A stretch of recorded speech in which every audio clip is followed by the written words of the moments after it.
رب کائنات نے ہم تمام کو ایک مختصر سی زندگی دے کر بطور امتحان دنیا میں پیدا کیا ہے۔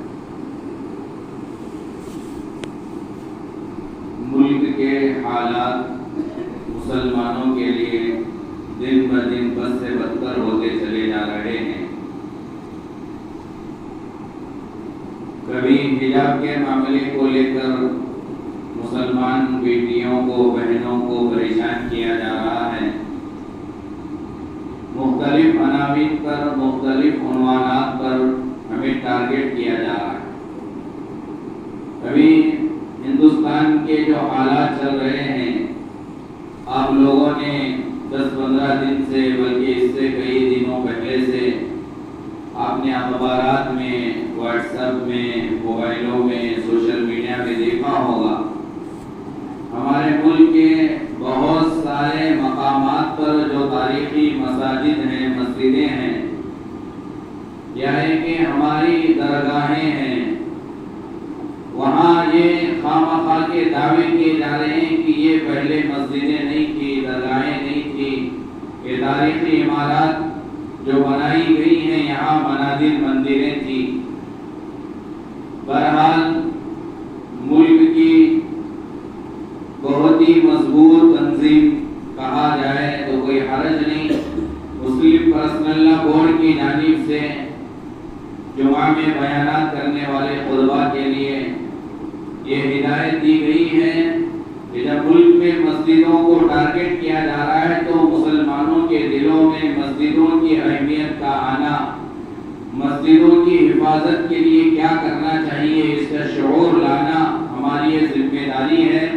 لہذا مساجد کی اہمیت پر بات کرنے کے لیے مسلم پرسنل لا کے ذمہ داروں کی طرف سے حکم دیا گیا۔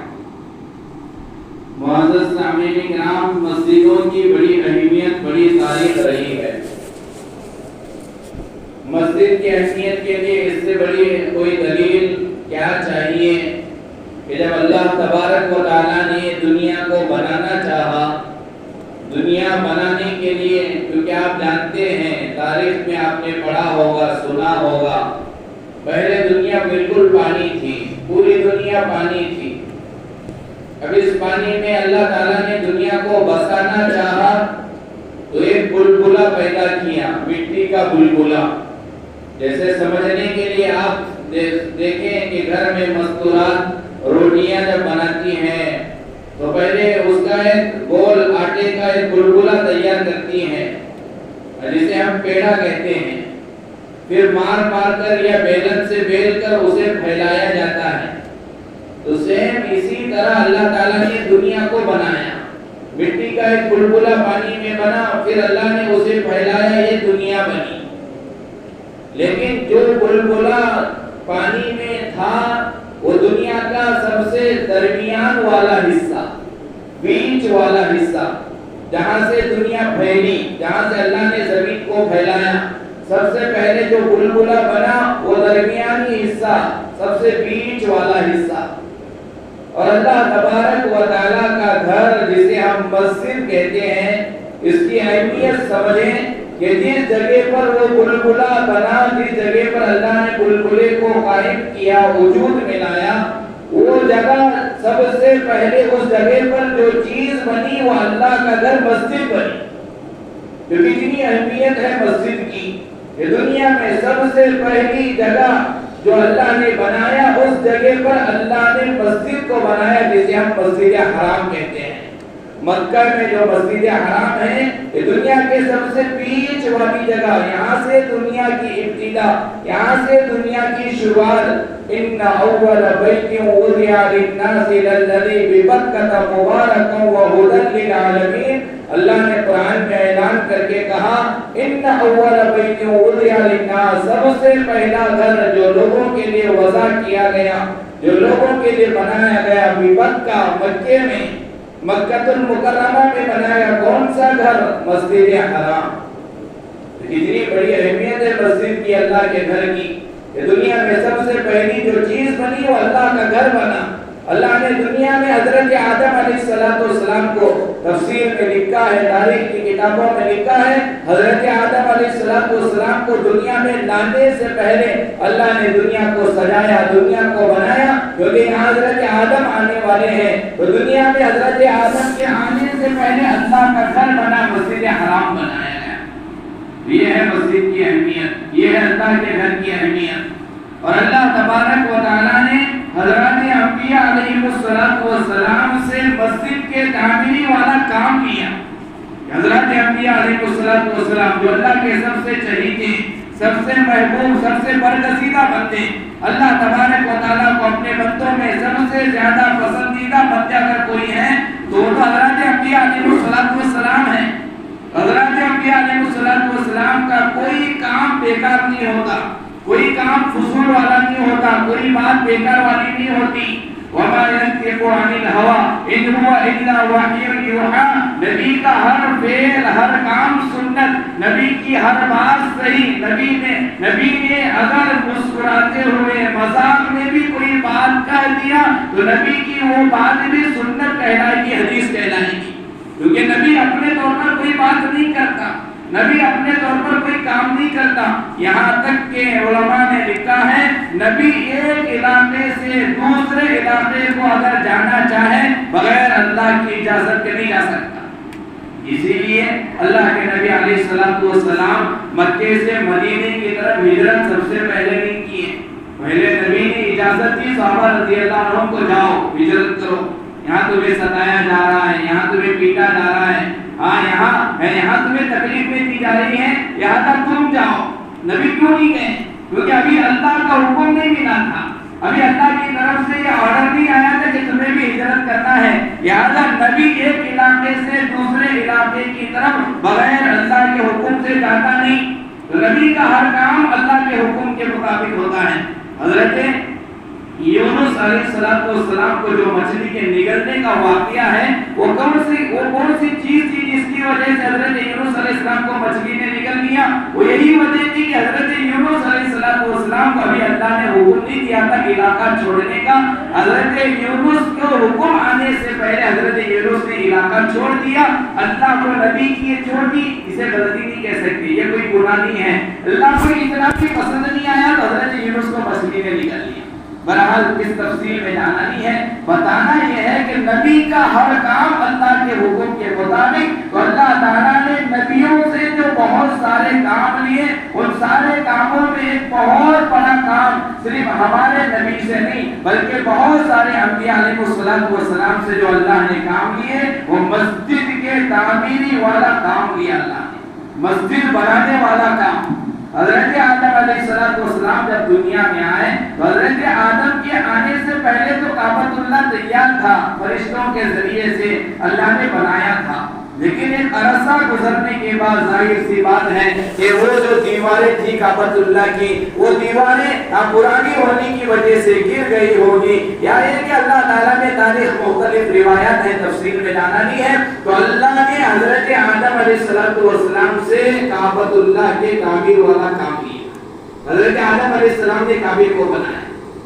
یہ سب سے پہلی مسجد، 4 مسجدوں کا تذکرہ ہے جن مسجدوں کو بنانے والے حضرات انبیاء علیہ السلام۔ پہلی مسجد جسے حضرات انبیاء نے بنایا وہ کعبۃ اللہ مسجد حرام ہے جسے حضرات انبیاء نے بنایا۔ سب سے پہلے حضرت آدم علیہ السلام نے بنایا، حضرت آدم سے پہلے فرشتوں نے بنایا تھا، پھر وہ پرانی ہونے کی وجہ سے ہو یا کسی اور وجہ سے پھر دوبارہ تعمیر کروائی گئی حضرت آدم علیہ السلام کے ذریعے سے۔ تو پہلی مسجد مسجد حرام انبیاء علیہ السلام نے بنائی ہے، حضرت آدم نے بنائی، پھر ایک زمانہ گزر گیا، مسجد کعبۃ اللہ پرانا ہو گیا، گر گیا، دیواریں ختم ہو گئی، حضرت نوح علیہ السلام کے زمانے میں ہو، اور اسی طرح بعد میں جب دوبارہ اصلاح و تعمیر کروایا اللہ نے اپنے محبوب بندے حضرت ابراہیم اور حضرت اسماعیل کے ذریعے۔ حضرت ابراہیم علیہ السلام نے بھی کعبے کی تعمیر والا کام کیا، حضرت اسماعیل نے بھی کیا۔ وَإِذْ يَرْفَعُ إِبْرَاهِيمُ الْقَوَاعِدَ مِنَ الْبَيْتِ وَإِسْمَاعِيلُ، اللہ نے ذکر کیا قرآن مجید میں کعبۃ اللہ کے تعمیر والا کام جو حضرت ابراہیم نے کیا، حضرت اسماعیل نے کیا۔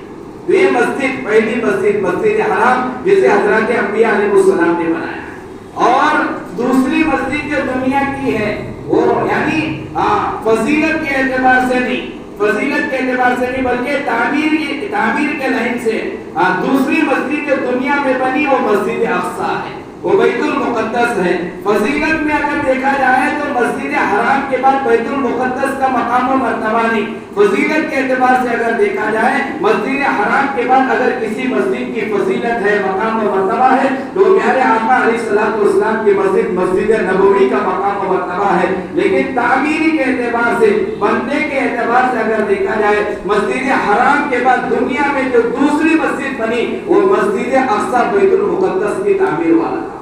اور اس مسجد کو بھی اللہ نے جو بنوایا ہے وہ کسی عام انسانوں کے ہاتھوں سے نہیں بنوایا، سب سے پہلے جو مسجد اقصی بنی وہ فرشتوں نے بنایا۔ معصوم لا یعصون اللہ ما امرهم ويفعلون ما یؤمرون، فرشتے وہ کون ہیں؟ کبھی اللہ کے حکم کی نافرمانی نہیں کرنے والے، ويفعلون ما یؤمرون، اور اللہ جو حکم دے اسے پورا کرنے والے فرشتوں نے بنایا۔ پھر بعد میں مسجد جو ختم ہو گئی، دوبارہ جو مسجد اقصی بیت المقدس تعمیر جو کروائی ہے اللہ نے، وہ حضرت سلیمان علیہ السلام کے ہاتھوں سے اللہ نے کروایا۔ حضرت سلیمان نے مسجد اقصی کی تعمیر، اتنی اہمیت ہوگی مسجد کی اللہ کے گھر کی کہ اللہ نے اپنے گھر کے تعمیری کام کے لیے حضرت انبیاء علیہ السلام کو چنا۔ حضرت انبیاء علیہ السلام نے بنایا مسجد حرام، انبیاء علیہ السلام نے، مسجد اقصی حضرت سلیمان علیہ السلام نے، اور تیسری مسجد جو انبیاء علیہ السلام میں سے بنائی ہے وہ مسجد قباء ہے۔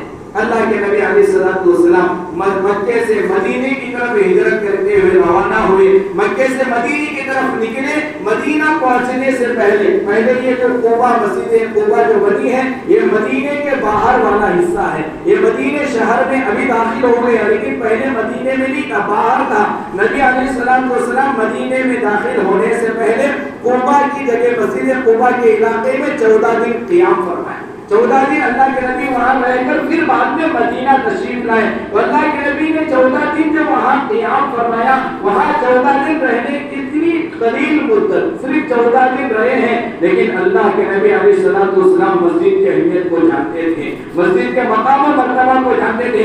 نبی جانتا تھا، نبی کو معلوم تھا کہ مسجد کی کتنی اہمیت ہے، مسجد کا علاقوں میں رہنا، علاقوں میں بننا کتنی ضرورت ہے، کتنی اہمیت ہے، اللہ کے نبی جانتے تھے۔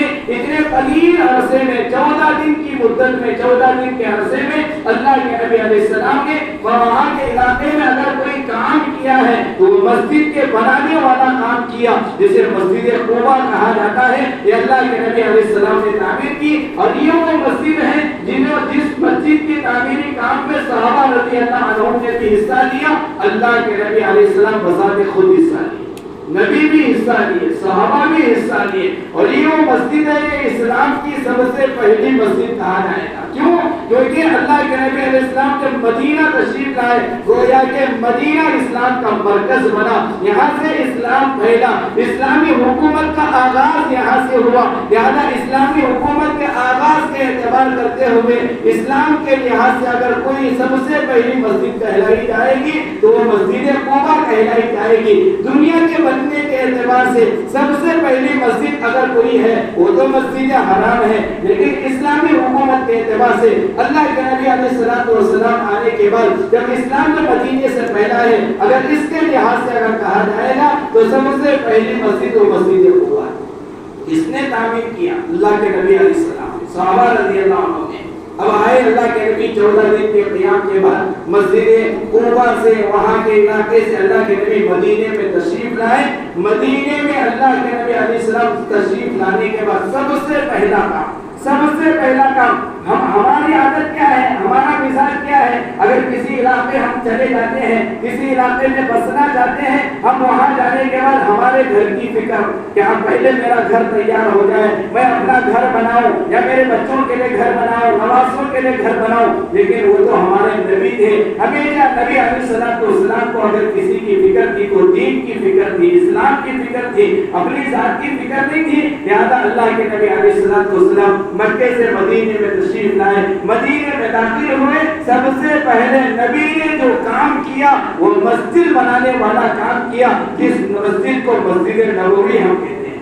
یہ مسجد نبوی نبی علیہ السلام مدینے میں آنے کے بعد سب سے پہلے بنایا۔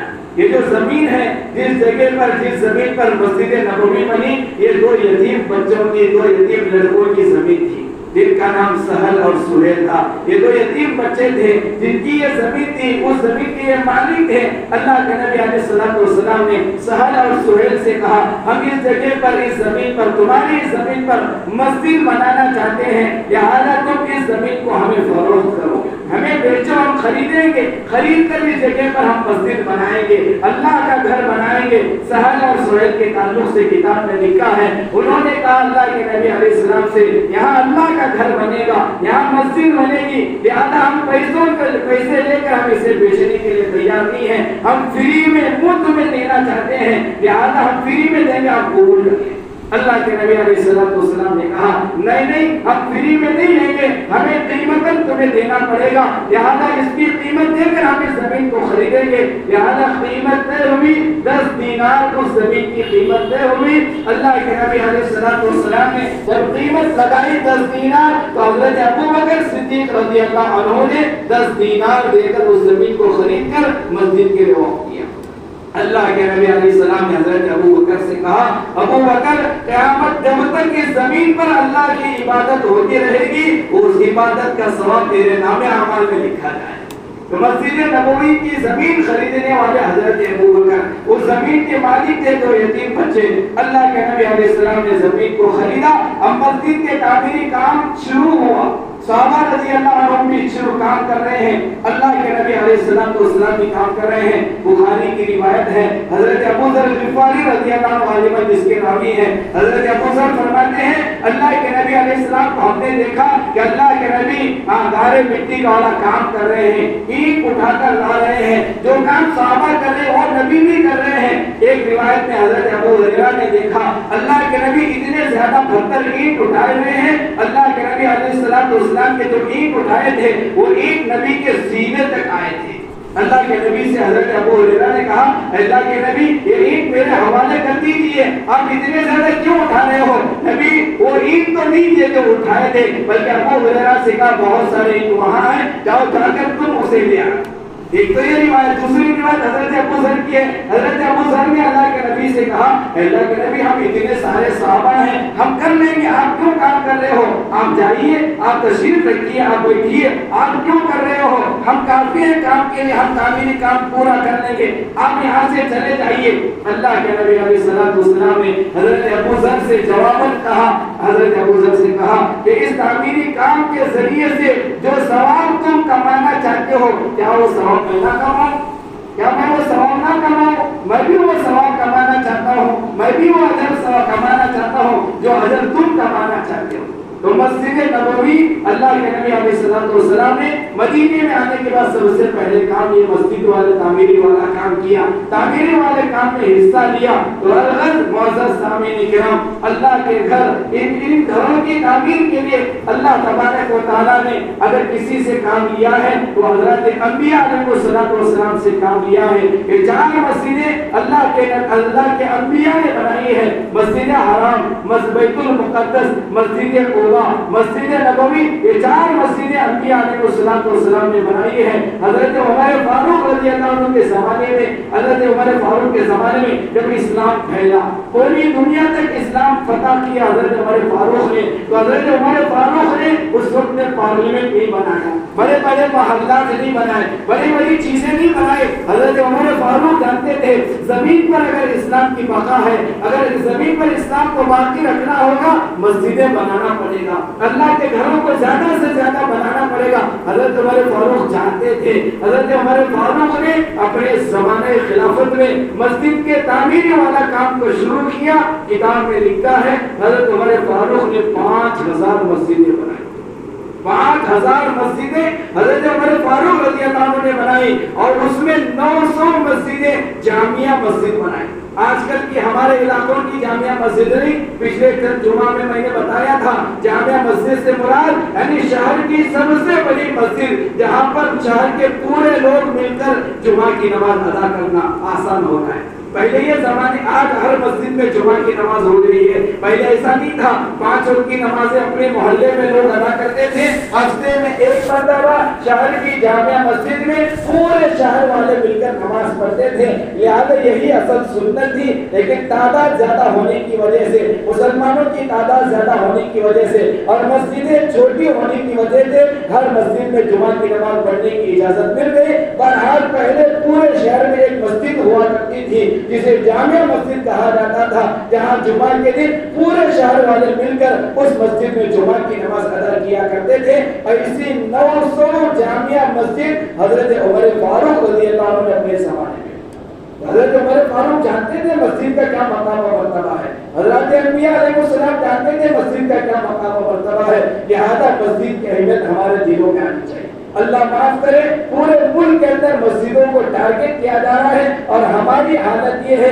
کہ ہماری فکر یہ ہے کہ میں کیسے زندہ رہوں، میری تجارت کیسی چلے، میرا کاروبار کیسے چلے، ہمیں کوئی فکر ہی نہیں ہے مسجدوں کے ساتھ کیا ہو رہا ہے۔ کبھی کسی نے آ کر پوچھا ہی نہیں، کبھی کسی نے کسی عالم سے معلوم کیا ہی نہیں کہ اتنی سا گیان واپی کی مسجد کا مسئلہ چل رہا ہے، قطب مینار کے پاس وہاں پر بھی پوجا کی اجازت کے لیے کورٹوں کو جا رہے ہیں، اور دیگر علاقوں میں کرناٹک کی بھی منگلور کی جامع مسجد کے اندر بھی مسئلہ چل رہا ہے۔ ہر علاقے میں مسجدوں کو ٹارگٹ کیا جا رہا ہے۔ کیا کبھی ہم نے کسی عالم سے پوچھا ایسے ناساز حالات میں مجھے کیا کرنا چاہیے، میری کیا ذمہ داری بنتی ہے، ان حالات میں میری کیا ذمہ داری بنتی ہے؟ کہ اللہ ہم سے بھی پوچھے گا کہ جس ملک میں تم رہتے تھے اس ملک کی مشہور مسجدیں میرے گھر کو برباد کرنے، ویران کرنے کی ناپاک کوششیں کی جا رہی تھی، میرے گھروں کو گرانے کی کوششیں کی جا رہی تھی، اور تم نے اس وقت میں کیا کیا؟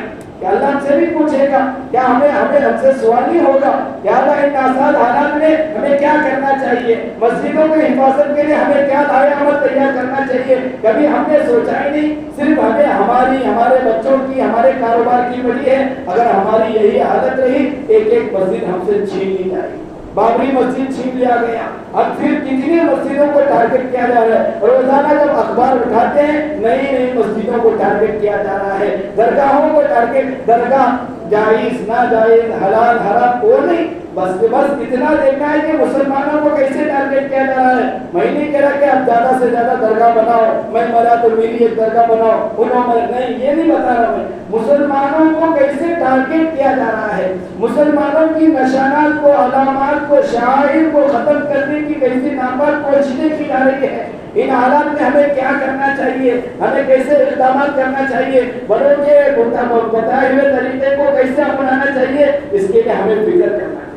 سب سے پہلا کام ان حالات میں جو اللہ نے ہمیں طاقت و قوت دی ہے، جو اللہ نے ہمیں صلاحیت دی ہے، ان صلاحیتوں کا ہم استعمال کریں۔ اگر ہم میں سے کوئی وکیل ہے اپنی وکالت کا استعمال کرے، ہم میں سے کوئی اگر مالدار ہے اپنے مال کا استعمال کرے، ہم میں سے کوئی بہت زبردست انگلش لکھا پڑھا ہوا ہے، مضمون نگار ہے، اچھے انداز میں مضمون لکھ سکتا ہے، مسجد کی اہمیت پر علماء سے معلوم کر کے مسجد کے عنوان پر آپ مضمون لکھیں اور لوگوں میں پھیلانے کے راستے بہت ہیں، واٹس ایپ کے ذریعے سے پھیلائیں۔ آپ زیادہ جانتے ہیں کیسے پھیلایا جا سکتا ہے مضمون کو، آپ مسجدوں کی اہمیت کو بتائیں غیروں کو کہ مسجد کا کیا مطلب ہے، مسجد میں کیا عمل ہوتا ہے۔ ماشاءاللہ رمضان میں ہم نے افطار کے موقع پر یہاں پر غیروں کو بلایا، دکھایا، ہمارے بزرگ حضرات جانتے ہیں کتنے تاثرات انہوں نے، کسی نے رو کر ہمیں بتایا کتنا اچھا رہا، بہت اچھے تاثرات گئے۔ ہماری کوتاہیاں ہوئی اب تک، لیکن آئندہ ہماری کوتاہی نہ ہو۔ ہمارے دوستوں میں اگر غیر مسلم نان مسلم اگر ہمارے دوست ہیں انہیں بتائیں مسجد کسے کہتے ہیں، اللہ کا گھر کا کیا مطلب ہے، یہاں کیا ہوتا ہے، یہاں تلواریں رکھی نہیں جاتی، یہاں پر جہاد کی ٹریننگ نہیں دی جاتی، یہاں سر سجدے میں رکھ کر رگڑوا کر اپنے گناہوں کی معافی منگوایا جاتا ہے، یہاں بری عادتوں کو چھڑانے کی مشق کروائی جاتی ہے، یہاں اللہ کی یاد میں بٹھا کر دلوں کو پاک کرنے کی کوششیں کی جاتی ہے، اور یہاں مساوات کی تعلیم دی جاتی ہے۔ مسجد میں مساوات کی تعلیم، دنیا میں کوئی ایسا گھر نہیں ملے گا جس گھر میں ایسی مساوات کی تعلیم دی جاتی ہو جیسی تعلیم مسجد میں دی جاتی ہے۔ آپ دکھائیں یہ ہمارا چیلنج ہے. مسجد سے بڑھ کر کوئی ایسا گھر ایسی جگہ آپ ہمیں بتائیں جہاں مساوات کی تعلیم دی جاتی ہو. یہاں اگر عرب والا عرب کا بادشاہ یہاں آئے اور ہمارے علاقے کا فقیر آئے, پہلی صف میں دونوں بازو میں کھڑ کر نماز پڑھنا چاہے بھی جا سکتا, کوئی روک نہیں سکتا. بادشاہ یہ نہیں کہہ سکتا کہ فقیر ہے آخری صف میں کھڑا کرو, کوئی نہیں کہہ سکتا. اس سے بڑھ کر کہاں آپ کو جگہ ملے گی جو مساوات کی تعلیم دی جاتی ہو. کوئی امیر مالدار کروڑوں پتی یہ نہیں کہہ سکتا کروڑوں پتیوں کی سب پہلی سب, غریبوں کی سب آخری سب نہیں کہہ سکتا. کوئی عالم, کوئی حافظ, کوئی مفتی یہ نہیں کہہ سکتا میں عالم ہوں, میں مفتی ہوں, میں حافظ ہوں, لہذا میں پہلی صف میں کھڑوں گا, لہذا تم سارے جاہل ہو, تم دوسری صف میں کھڑنا ہی. اسی لیے کہا وہ شعر ہے جو کہا, بہرحال تفصیل میں جانا نہیں ہے. تو مساوات کی یہاں تعلیم دی جاتی ہے, یہاں گناہوں سے معافی کروانے کی تعلیم دی جاتی ہے, یا کوئی عادتوں سے چھڑوانے کی تعلیم دی جاتی ہے. یہ ساری باتیں غیروں تک پہنچانے کی ذمہ داری ہماری. یہ سب سے پہلا کام مسجد کی اہمیت غیروں کو بتانا, مسجد میں ہونے والے اعمال سے واقفیت کروانا, مسجد میں ہونے والے اعمال سے غیروں کو آگاہ کروانا, یہ ہماری ذمہ داری. اگر چاہے تو آپ لائیں, کوئی آپ کو نہیں روکے گا, ہمارے ذمہ دار نہیں روکیں گے, کوئی نہیں روکے گا. اگر کوئی آپ کا دوست مسجد دیکھنا چاہے آپ اس سے کہیں جب چاہے تو آ سکتا ہے, رات میں آنا چاہے آ سکتا ہے, دن میں آنا چاہے آ سکتا ہے. 24 گھنٹے تیرے لیے ہماری مسجد کے دروازے کھلی ہیں. ہماری مسجد میں ہونے والے اعمال, ہمارے مسجد میں رکھے ہوئے سامان, ایک ایک جگہ تو دیکھنا چاہے دیکھ سکتا ہے. ہم تجھ سے کبھی یہ نہیں کہیں گے وہاں نہیں جا سکتا, وہاں نو انٹری نہیں, ہر جگہ جا سکتا ہے, کونے کونے میں دیکھ سکتا ہے, ہر جگہ جا سکتا ہے, ہر چیز دیکھ سکتا ہے, جب چاہے آ سکتا ہے. یہ ساری باتیں غیروں کو بتانا آج کے اس ناساز حالت میں بہت ضروری. سب سے پہلا کام مسجد میں ہونے والے اعمال, مسجد کا تعارف کرانے کی ذمہ داری نبھائیں. دوسرا کام, اگر یہ نہیں کر سکتے, اتنی طاقت و ہمت نہیں ہے, جب ہم اپنے اوپر جب مصیبت آتی ہے, جب میں بیمار ہوتا ہوں یا میرا بیٹا بیمار ہوا, بیوی بیمار ہوئی, رشتے دار میں کوئی بیمار ہوا, یا کوئی بھی مجھ پر مصیبت آئی, تو ہم کیا کرتے ہیں, صدقہ نکالتے. کیوں؟ یہ میری بیماری دور ہو جائے, یہ مصیبت دور ہو جائے. کیا اللہ کے گھر کو ختم کرنے کی مصیبت چھوٹی مصیبت ہے یا بڑی مصیبت نہیں؟ اتنے سارے اللہ کے گھر کو ختم کرنے کی پلاننگ کی جا رہی ہے, ختم کرنے کی سازشیں کی جا رہی ہیں. بڑی بڑی مسجدیں 500 سال سے جہاں نمازیں ادا کی جا رہی ہیں, 500 سال سے جہاں قرآن مجید کی تلاوت ہوتی رہی, 500 سال سے جہاں اللہ کا گھر آباد ہے, اس مسجد کو ویران کرنے کی دشمنوں نے ناپاک کوششیں کر رہے ہیں. کیا یہ مصیبت ہمارے لیے بڑی مصیبت نہیں؟ کیا ہماری بیماری ہمارے لیے بڑی مصیبت, ہماری بیوی کی بیماری ہمارے لیے بڑی مصیبت, ہمارے بچوں کی بیماری ہمارے لیے بڑی مصیبت, کاروبار کا نقصان یہ میرے لیے مصیبت, اللہ کے گھر کو ویران کرنے کی کوشش جو کی جا رہی ہے, کیا ہمارے لیے مصیبت نہیں ہے؟ کیا اس مصیبت کو دور کرنے کے لیے کیا کبھی ہم نے 10 روپے صدقہ نکالا؟ اللہ میں وہاں جا کر کیس نہیں رکھ سکتا, میں جا نہیں سکتا وہاں جا کر, لیکن میری طاقت اتنی ہے کہ میں صدقہ دے سکتا ہوں. اللہ میرے اس صدقے میں اللہ ہماری مسجد ہمیں دلا دے, ساری مسجدوں کے اللہ تو حفاظت کر, یہ تیرا گھر ہے. کیا کبھی ہم نے مسجدوں کی حفاظت کی نیت سے صدقہ نکالا؟ تھوڑا دل پر گریبان میں جھانک کر دیکھیں, تھوڑا سوچیں. اتنے بھی یہی سو گئے ہم لوگ, کبھی ہمارے دلوں میں یہ خیال ہی نہیں آیا. آتا تو پوچھتے, کبھی کسی نے پوچھا؟ کوئی نہیں پوچھا. کسی عالم سے یہ پوچھنے کی ہمیں نوبت ہی نہیں آئی, کیونکہ ہم نے یہ سمجھ رکھا ہے یہ بڑے نبھا رہے, علماء نبھا رہے ہیں. ہاں وہ نبھا نہیں, یہ میرا کام, یہ میری ذمہ داری. پورے دنیا میں جتنے اللہ کے گھر, ہر گھر کی حفاظت کی ذمہ داری میری ہے, یہ میرا کام ہے. یہ اللہ کا گھر, اس کی حفاظت کی ذمہ داری میری ذمہ داری, یہ مجھے کرنا ہے, میری محنت لگنا ہے, میرا پیسہ اس کے خاطر لگنا ہے. جب میں کروں گا یہ نہیں آئے گا, اس وقت تک کچھ نہیں کرنے والے, خاموش تماشائی بن کر ہم دیکھ رہے ہیں. توبہ کریں, یہ ہمارے گناہوں کی نحوست, یہ اللہ کے ناراضگی کی نحوست ہے, لہذا توبہ کریں. پہلا کام مسجد کے اعمال سے واقفیت کروانا, مسجد میں ہونے والے اعمال غیروں کو بتانا. دوسرا کام اللہ کے گھروں کی حفاظت کے لیے ایک ہتھیار یہ ہے کہ ہم صدقہ زیادہ سے زیادہ نکالیں. صدقے کے ذریعے سے اللہ مصیبتوں کو دور کرتا ہے. اللہ کی مسجدوں کی حفاظت کرنا اور انہیں گرانا یہ بھی بڑی مصیبت ہے. اس مصیبت کو دور کرنے کے لیے صدقہ نکالیں. اور تیسرا کام دعا کریں, اللہ کو منوائے, اللہ کے سامنے روئے, عاجزی اختیار کرے, گڑگڑائے, اللہ سے کہیں اے اللہ ہم کمزور ہیں, تو نے خود کہا خلق الانسان ضعیفا, ہم کمزور بندے, تیرا گھر, تو تیرے گھر کی حفاظت کر. اللہ کو منوائے, توبہ کرے, اللہ سے لو لگائے. اگر اللہ چاہے گا, اللہ کو ایک منٹ کی ضرورت نہیں, ایک جج کی ضرورت نہیں, اللہ سیکنڈ کا بھی محتاج نہیں ہے. اللہ آن کے آن میں فیصلے بدل سکتا ہے. سارے لوگوں کا دل اللہ کے قبضے قدرت میں, جج کا دل اللہ کے قبضے قدرت میں. لہذا تیسرا کام دعا کے ذریعے سے اللہ کو بنوانے کی کوشش, صدقے کے ذریعے سے اللہ کو بنوانے کی کوشش, غیروں کو مسجد کے اعمال بتا کر مسجد کی محبت ان کے دل میں ڈالنے کی کوشش. چوتھا کام یہ ہے کہ ہم ہمارے بڑوں کے فیصلے کا انتظار کریں. مسلم پرسنل لا بورڈ والے, جمعیت علماء والے, یہ ہمارے اکابرین آج بھی زندہ ہیں جو دن و رات ہمارے لیے کوششیں کر رہے ہیں, دن و رات ہماری مسجدوں کے خاطر تڑپ رہے ہیں, رو رہے ہیں. ان کی نیندیں حرام ہو گئی, آپ نہیں جانتے 80 سال سے زائد عمر ہو گئی. حضرت مولانا ارشد مدنی صاحب دامت برکاتوں کی اللہ حضرت کی عمر میں برکت نصیب فرمائے. اللہ تبارک و تعالی ہمارے اکابرین کا سایہ ہم تمام پر قادر قائم و دائم رکھے. یہ راتوں میں ہمارے لیے کوششیں کر رہے ہیں, دن میں ہمارے لیے کوششیں کر رہے ہیں. جیسے گیان واقعی مسجد کا مسئلہ آیا, پورے اپنے اپنا علاقے چھوڑ کر ایک جگہ اکٹھا ہو کر مشورے کر رہے ہیں کہ کیسے ہماری مسجدوں کی حفاظت کی جائے, کیسے اس کے لیے دائیں عمل تیار کیا جائے. وہ مسلم پرسنل لا بورڈ کی جانب سے ہمیں یہ حکم نامہ ملا ہے, مسجدوں میں مسجد کے عنوان پر جمعہ کے بیانات میں بیانات ہو, اور آپ انتظار کرو. ہمارے جانب سے جو بھی تمہیں حکم ملے اسے پورا کرنے کے لیے تمہیں تیار رہنا چاہیے. کریں گے انشاءاللہ.